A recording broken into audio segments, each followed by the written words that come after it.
मंडळी नमस्कार. खिलार शेतकरी शान परिवारमध्ये आपल्या सर्वांचं स्वागत आहे. महाराष्ट्र आणि कर्नाटकला सुद्धा माहीत झालेलं आहे की खिलार शेतकरी शान परिवार सध्या काय करत आहे आणि वास्तव या गोष्टी घडवत असताना, वास्तव गोष्टी करत असताना अनेकांना राग येतो किंवा अनेकांना त्या गोष्टी सहन होत नाही किंवा अनेकांना गोष्टी त्या डोक्यावरून जातात. मात्र आज तुम्ही कोणत्याही क्षेत्रात काम करा, तर कोणत्याही क्षेत्रात काम करत असताना वास्तव तुम्ही जर गोष्टीवर भर दिला तर ती वास्तवता समजणार आहे आणि वास्तवतेवर भर दिल्यानंतर वास्तवता टिकणार आहे आणि तुम्ही सुद्धा शेवटपर्यंत ही वास्तव टिकायला मदत करू शकणार आहे ह्या जगामध्ये.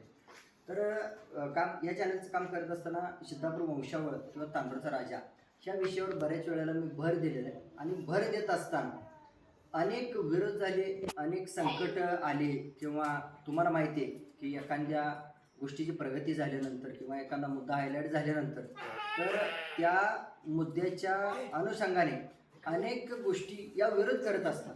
कारण आज कोणतंही बघा तुम्ही, एखादा अधिकारी व्हायचा असेल किंवा एखादा शासकीय नोकरीत काम करायचं असेल किंवा एखादी गोष्ट जग जाहीर फेमस, वास्तव फेमस पाहिजे असेल तर तिथं अनेक अडचणी येत असतात आणि त्या अडचणीला सामोरे जाऊन तो सक्सेस होत असतो. मात्र त्या अडचणी जगापुढे कोणी मांडत नाही. मात्र अडचणी मांडणं सुद्धा गरजेचं आहे. का तर त्या अडचणीतून तो संघर्ष केलेला व्यक्ती असतो आणि किती संघर्ष असतो ती गोष्ट शेवटच्या टोकाला जाण्यासाठी, तर तो बोलल्याशिवाय समजत नाही. म्हणून खिलार शेतकरी शान परिवारकडून ज्या काही गोष्टी घडलेल्या आहेत त्या घडताना अनेक संघर्ष घडलेले, अनेक वाद घडलेले आणि अनेकांची नाराजी सुद्धा झालेली. ज्यांची नाराजी झाली हा या परिवारचं काम करत असताना किंवा या परिवार लक्ष देत असताना तर त्यांची दिलगिरी व्यक्त करतो किंवा त्यांची माफी मागतो मी स्वतः या व्हिडिओच्या माध्यमातून. तर या व्हिडिओमधून एक खूप महत्त्वाचा मुद्दा सांगतोय की आतापर्यंत ज्यांना गैरसमज झाला किंवा अनेकांच्या डोक्यात प्रश्न पडला तर तो गैरसमज आणि तो प्रश्न आता हा व्हिडिओ जर बारकाईने जातीवंतपणे जर बघितला तर तो प्रश्न आणि तो गैरसमज दूर होऊ शकतो. मात्र व्हिडिओ सुरुवातीपासून शेवटपर्यंत बघायला विसरू नका आणि या चॅनलमधल्या प्रत्येक व्हिडिओ बघा आणि प्रत्येक व्हिडिओ बघत असताना आज तुम्ही सकारात्मक दृष्टिकोनातून बघितल्या तर तो व्हिडिओ समजेल, त्या व्हिडिओमधला गाभा समजेल, त्या व्हिडिओमधला व्यक्ती समजेल आणि त्या व्हिडिओमधली वस्तू समजेल. स्टॉप करू.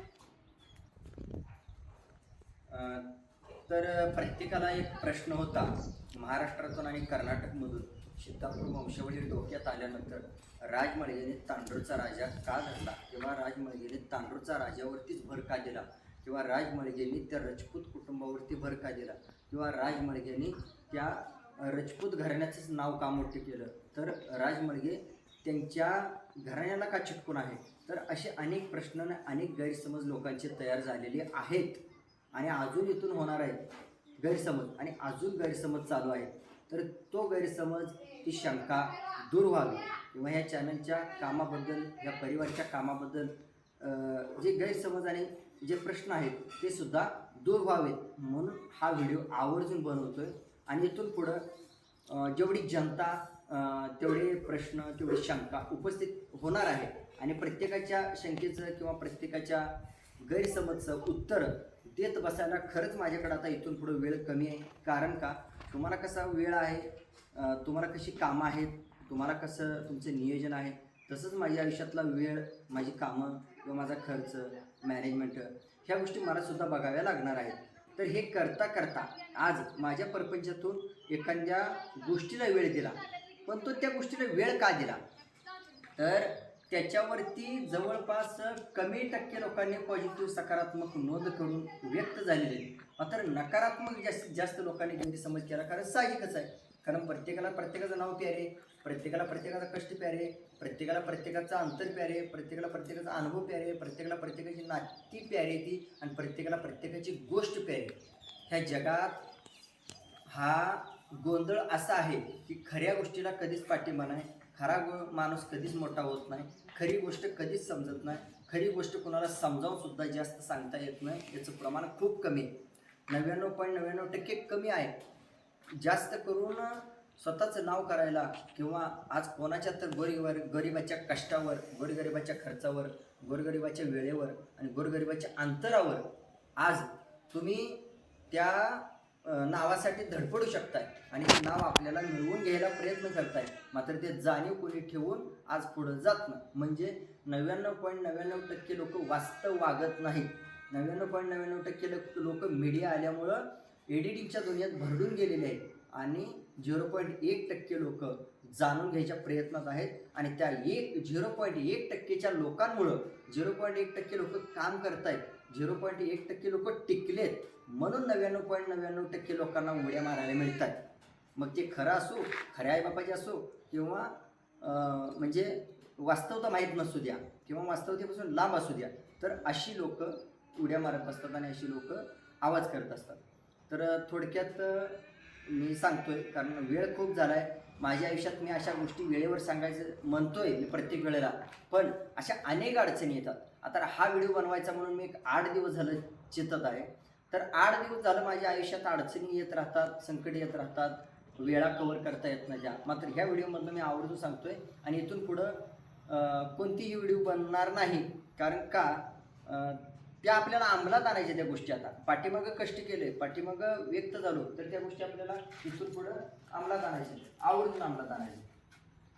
तर मग हे लक्षात ठेवा की तांडूरच्या राजा हा का प्रसिद्ध केला किंवा तांडूरच्या राजाचा विषय हा राजमळगीने हातात का घेतला असा अनेकांचा प्रश्न आहे किंवा सडेतून मला विचारताय की राजमळगी तांडूरचा राजाच का. तर नीट ऐका हे उत्तर. हा व्हिडिओ सगळ्यांना शेअर करा, सगळ्यांना पाठवा आणि तुमच्या आयुष्यात सुद्धा जातीनं भलं करून घ्यायचं असेल तर गुरुसोबत हा व्हिडिओ ठेवा जवळ.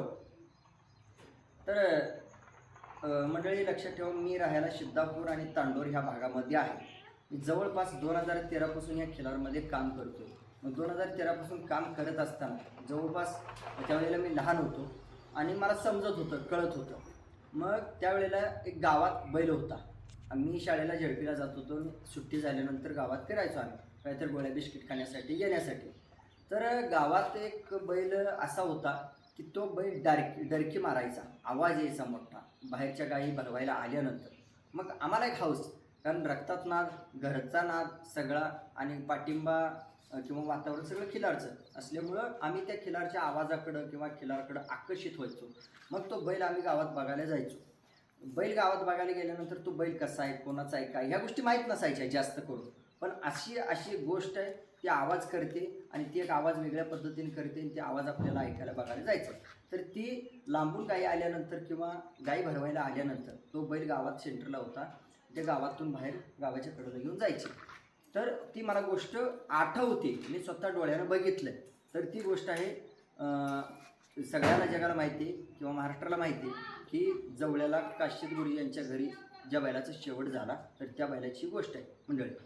तर परत त्या बैलाचे अवयव मी बघितले किंवा त्या बैलाची रचना बघितली मंडळी. लक्षात ठेवा, तर त्या बैलाची नागपुडी म्हणा, नागपुडी आणि तोंडाची नळी म्हणा किंवा नाकावरचा चढ म्हणा किंवा कपाळातली जागा म्हणा किंवा शिंगाचा आकार म्हणा किंवा कान कवाळे म्हणा किंवा गळा म्हणा, वशिंड, छाती म्हणा, पायाची जाडी म्हणा किंवा त्याचा पाठीचा काना म्हणा आणि पाठीचा ताटपणा, कंबर म्हणा, चौक म्हणा, त्याची चालायची धमक म्हणा, डरकी मारण्याचा आवाज म्हणा, ह्या सगळ्या गोष्टी बारकाईनं अनुभवलेल्या. आणि सिद्धापूर खान किंवा सिद्धापूर हे जे नाव प्रसिद्ध झालं, तर त्या बैलाने शेतकऱ्यांचं भलं केलं. यात्रेत असू द्या, बाजारात असू द्या, गेल्यानंतर प्रथम प्राधान्य लोक त्या बैलाला द्यायची. मात्र तो अंगाला जवळ कोणालाही चिटकून घेत नव्हता. तो 3 ते 4 कासऱ्यावरती बैल असायचा त्यावेळेला. परत जसं मी मोठा झालो तशी ती बातमी माझ्या कानावर येत गेली, म्हणजे मी स्वतः पण अनुभवत गेलो. मग त्यामुळे ती एक आत्मविश्वास वाढत गेला, नाही हा बैल योग्य आणि असा बैल असावा असं वाटायचं त्यावेळेला. पण याच्यापेक्षाही उजवा बैल आहे का, याच्यापेक्षाही उजवा बैल असू शकतो का, याच्यापेक्षा उजवे अवयव असू शकतात का, या शंकेनं अख्खा जवळपास तालुका म्हणा, जिल्हा म्हणा, खेडेगाव म्हणा, इतर शहरात म्हणा, मी जाऊन सर्व ॲनालिसिस केला, अभ्यास केला की आपल्याला ह्या बैलापेक्षा सुद्धा बैल आपल्याला उजवा बघायचा आहे. आणि आमच्या वडिलांना आजोबाला सवय, ती सवय मला जसं मोठं होईल तसं सवय मुरत गेली. ती सवय मुरत गेल्यानंतर आम्ही बैल शोधत बघायचो की हा बैल कसा आहे, तो बैल कसा आहे, तो बैल कसा आहे, हा बैल कसा आहे. मंडळी लक्षात ठेवा, तर त्या बैलासारखा बैल परत आम्हाला शोधायचा होता किंवा अर्थात त्या बैलाचे अवयव परत जन्माला यावे असं वाटायचं काय लोकांना. म्हणजे एक प्रेम झालं होतं जनतेचं किंवा जे आखीवरेखीव पूर्वी काटाळपणा, फुल बारकावा म्हणतो, पिळजारपणा म्हणतो, तर त्या गोष्टी त्या बैलांमध्ये दिसून यायच्या. त्याच्यामुळं त्या बैलाची वाहवा वास्तव पद्धतीने झाली होती. त्यावेळेला जास्त मीडियाचा भर नव्हता, अनेक फोटोग्राफर नव्हते, अनेक व्हिडिओग्राफर नव्हते, कुणी नव्हतं. तर तो अंगोपती त्या बैलाची जाहिरात होती, म्हणजे त्याच्या रक्तातच ते गुण शेतकऱ्यांना पाहिजे ते होते. म्हणून तो बैल जगाला दिसला, जगाला सांगितला, तोंडावाटी जाहिरात झाली. मात्र त्या बैलाच्या सोबत असणारे किंवा ती बैल आणलेली माणसं, काही माणसं आहेत, काही माणसं वारलेत, त्याचा मालक सांभाळणारा तो वारलेला आहे. मात्र त्या गोष्टी खात्री करून घेण्यासाठी, तो बैल कसा होता बघण्यासाठी, अवयव कसे होते बघण्यासाठी, गुणधर्म कसे होते जाणून घेण्यासाठी मला जिथं जायचं आहे तिथं माझ्या स्वतःच्या पैशानं, स्वतःच्या खर्चानं मी तिथंपर्यंत पोचलो, आवर्जून पोचलो. का तर त्या बैलाची खात्री करण्यासाठी, जाणून घेण्यासाठी, वंशावळ जाणून घेण्यासाठी, कुठल्या गाईच्या पोटी जन्मला, कुठल्या बैलाच्या पोटी जन्मला, ह्या गोष्टी मला जाणून घ्यायच्या होत्या. म्हणून मी तिथंपर्यंत पोचायचा प्रयत्न केला आणि त्या बैलाचे जवळपास जेवढी खात्री करून घ्यायची जाणत्या माणसाकडून, शेजारच्याकडून, तेवढी खात्री करून घेतली. एखाद्या कुटुंबाकडून मुलाखत जर घेतली, मुलाखत झाली माझी, तर ती शहानिशा करायला इतर 2-3 कुटुंबाला मी विचारायचो. मग ते जवळ असू द्या, लांब असू द्या, तिथं कुटुंब असू द्या. तर अशा प्रकारे खिलार शेतकरी शांत परिवारनं त्या बैलाची खात्री करून घेण्यासाठी आटापिटा केला. आणि प्रथम त्या बैलाची माहिती, त्या बैलाची मुलाखत ही मला कुठं दिसून आली नाही. तेवढा वेग कोणी घेतला नव्हता किंवा तेवढा भर कोणी दिला नव्हता. तो भर मी द्यायचा प्रयत्न केला. तर माझ्या स्वतःच्या आवडीसाठी म्हणा, छंदासाठी म्हणा, अभ्यासासाठी मला त्यावेळेला वाटलं नव्हतं की मी जे काही कष्ट करणार आहे, मी जो काही विचार करणार आहे, त्या विचाराचा, तो कष्टाचा जगाला फायदा होईल, जग वापर करून घेईल आणि त्यानंतर ते जगाला अंमलात आणता येईल, हे स्वप्नात सुद्धा नव्हतं. म्हणजे आज त्या गोष्टी घडतायत. म्हणून आज असा व्हिडिओ मला बनवावासा वाटतो किंवा त्याची रेग ना रेग म्हणा, त्याची शब्द ना शब्द, हे सगळं तुमच्यापर्यंत पोच करावंसं वाटतंय, म्हणून मी सांगितलं.